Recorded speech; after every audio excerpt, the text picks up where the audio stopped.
Hello, everyone, and welcome to the Daily Climate Show. Coming up, another year of record heat for our oceans as our seas register their hottest ever temperatures. Well, riot police move in to clear protesters from the German village due to be demolished to make way for a coal mine. And how the evolution may take 23 million years to replace Madagascar's mammals in danger of extinction.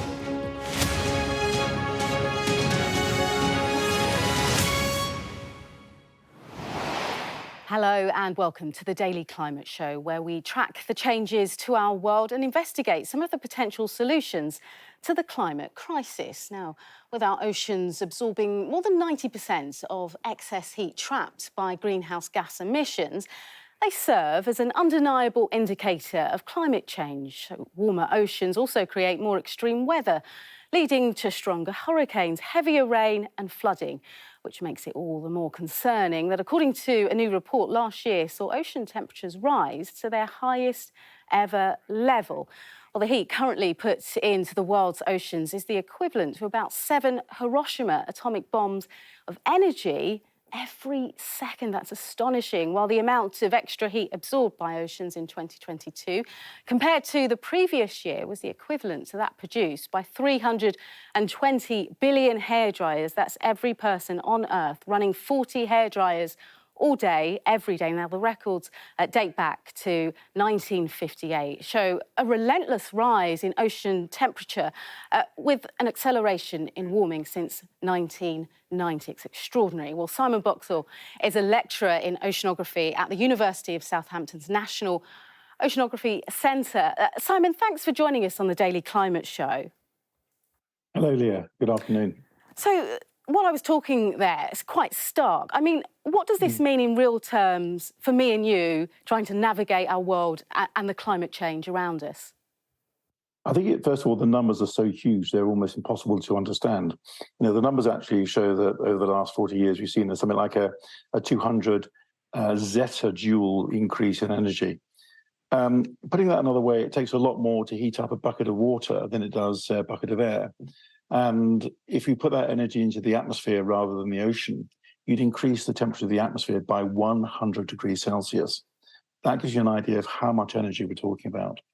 And that energy is absorbed in the surface 2,000 meters of the water. So it's distributed nicely through that layer, but it's a huge amount of energy, and it's building up still, and it's going to keep building up for the foreseeable future. And we saw earlier this week, Simon, didn't we, with the news that the ozone layer will eventually start to repair itself. And in this context, is there any way of reversing what's happening with the ocean's temperatures? It can happen, but it's going to take time. And to start with, we've got to stop the climate change. We need to stop that global warming happening. And even then, it's going to take decades, if not centuries, for the oceans to settle back down again. So we're looking at a long-term change. And of course, in the meantime, we're seeing our ice caps melting quite rapidly. We're seeing extreme weather.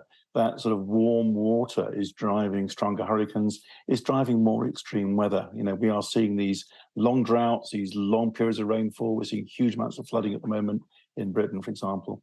And, you know, that is the shape of things to come. And this last year has been the hottest on record, particularly for our oceans. And Simon, lastly and briefly, I suppose one way of reversing what's happening is reaching those net zero emissions. Are you hopeful that something can be done to do that? I think we've got some problems to come, but I think, you know, we are heading in the right direction. I'm a born optimist rather than a pessimist.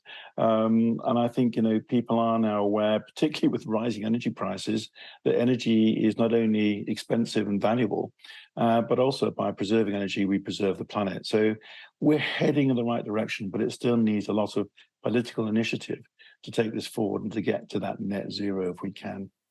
Love it. Optimist there, Simon Boxall. Thank you very much for talking to us on the Daily Climate Show. Now, in some more positive news, Britain had its best day ever for wind power yesterday, with 21,620 megawatts of electricity generated by turbines around the country. Now, the previous record was only set 12 days ago. That's according to the National Grid. So now let's take a look at our data dashboard. And let's just take a look at renewables for a second. And we're generating over roughly 58% of electricity, and that was made up mostly by wind in the vast majority, which is great news. Now, Octopus Energy is to offer solar panels, batteries and heat pumps in a bid to create 10,000 zero-bill homes by 2030. Now, the energy provider is hoping to help customers save up to 90% on their electricity bills during the cost of living crisis. Now, Octopus will now install domestic solar panels alongside their existing offering of electric car chargers and air source heat pumps and smart meters. Now, despite the recent rainfall, households are being urged to save water this winter in a bid to avoid a repeat of the widespread hosepipe bans of last summer. Now, some parts of the country still remain at risk of severe drought later this year. Now, the average person uses 152 litres of water every day, but polling for Water UK found that 2/3 of people thought their entire household used less than 70 litres. That's enough for a 5-minute shower.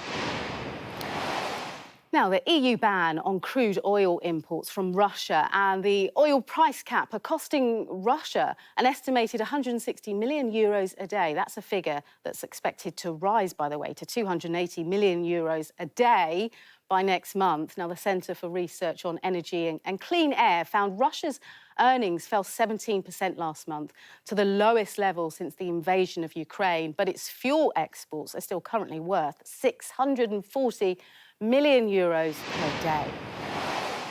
Now, new research suggests it may take around 23 million years for evolution to replace Madagascar's endangered animals if they become extinct. Now, many of the African islands' unique species are threatened with extinction. This is due to human influences, of course, such as hunting, deforestation and climate change. Now, evolution and the arrival of new species from other regions may compensate for these extinctions, according to the experts, but it will take a very long time.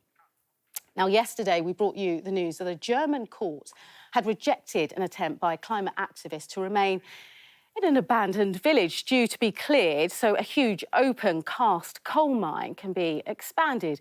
In a move, the RWE energy company says it will help energy security. Well, it didn't take long for events to, move on, and Riot Police today entered the village of Lutzorath near Cologne and began removing protesters. Well, Carsten Smith, who's a climate and energy expert with Greenpeace Germany, joins us now live from Lutzorath. Carsten, thank you very much for joining us today. Just give us a sense of what's been happening, because we know Riot Police moved in earlier today, didn't they? Yeah, right. The police started to evict Lutzorath today in the morning, and hundreds of climate activists are defending the village.